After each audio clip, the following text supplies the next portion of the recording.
Have you ever been so absolutely sure about something that you would bet everything you own on it?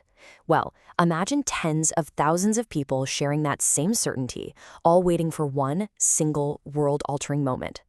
We're about to dive into one of history's most fascinating spiritual movements and what happened at its most critical moment. This is what they woke up to the next morning. Not joy, not celebration, but just a deep, crushing sorrow. This quote, it just captures the complete and utter devastation these believers felt. What on earth could cause such a total collapse of hope? And what do you do when the world you were promised just doesn't show up? So that's the big mystery we're unpacking in this explainer.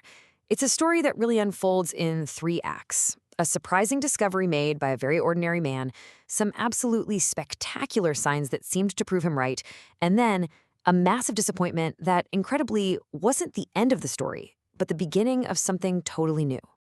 All right, let's set the scene. The date is October 22nd, 1844. All across the United States, huge groups of people are, you could say, holding their breath. For them, this isn't just another Tuesday.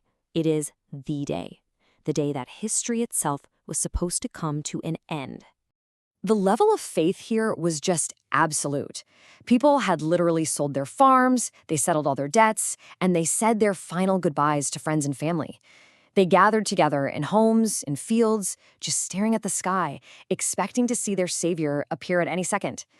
But as the sun went down and the sky stayed empty, all that hope started to sour into confusion, and then into a despair that would go down in history as the Great Disappointment. So how in the world did it get to this point? To really get it, we've got to rewind a bit and meet the man who, pretty much by accident, started this whole thing. And trust me, he is probably not who you'd expect. Meet William Miller. Now, this wasn't some seminary professor or a famous preacher with a huge church. He was a farmer, a war veteran, and just a guy with a really analytical mind who had a simple but pretty radical goal: to understand the Bible for himself, without anyone else's opinions. He basically locked himself away for 2 solid years with nothing but his Bible and a concordance. Miller's method, as you can see, was super simple but really powerful. He decided to let the Bible define its own terms. And as he did that, he started to notice this incredible pattern. Every single time a prophecy had a specific time attached to it, it had come true, literally right down to the letter. This gave him this huge boost of confidence. If the old prophecies were that precise, maybe the future ones could be unlocked too. And this verse became the absolute center of his entire study. 2,300 days. It was the longest time prophecy in the whole Bible. But what did that mean? And more importantly, when did this prophetic clock actually start ticking? For Miller, this wasn't just a spiritual question. It was a math problem, and solving it held the key to the future. To solve it, he used a key that wasn't some new idea he made up. It was a principle that Bible scholars had accepted for centuries: the day-year principle. The idea is simple. In symbolic prophecy, one prophetic day actually stands for one literal calendar year. So those 2,300 days really meant 2,300 years. This was the key that unlocked the whole thing, turning a short period into this massive historical timeline. And this slide just lays out his calculation perfectly. He used other prophecies that linked together to find a starting point, right here in 457 BC, which was the year of the decree to rebuild Jerusalem. And as you can see, the timeline then points to AD 31, a really important date in Christianity. From there, the math was pretty simple. You add 2,300 years from 457 BC, and it takes you right to the year 1844. As far as Miller and his followers were concerned, the Bible's own timeline was pointing to a huge event. Okay, now this is where the story gets really wild. Miller's calculations could have just stayed as some obscure theory. But then, a series of absolutely spectacular events, both in the sky and on the ground, seemed to just scream that a massive change was coming. Can you even imagine waking up to see this? On November 13th, 1833, North America saw the most incredible meteostorm in recorded history. People who saw it said the sky was so thick with falling stars, it looked like a blizzard. For people who knew their Bibles, this was it, a direct, literal fulfillment of the prophecy that the stars would fall from heaven right before Christ's return. It was both terrifying and electrifying. And then, as if a sign from the heavens wasn't enough, came this absolutely stunning prediction that came through on Earth. Just look at this table. a minister named Josiah Litch, using the same methods as Miller, predicted that the Ottoman Empire would basically lose its power on a specific day, August 11th, 1840.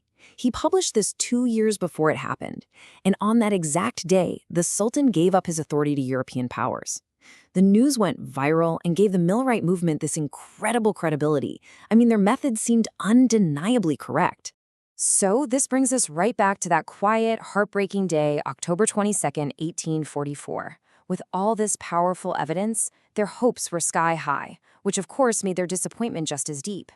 So was the prophecy wrong? Was the math wrong? Was God wrong? In their devastation, they went back to the only place they could think of for answers, the scriptures.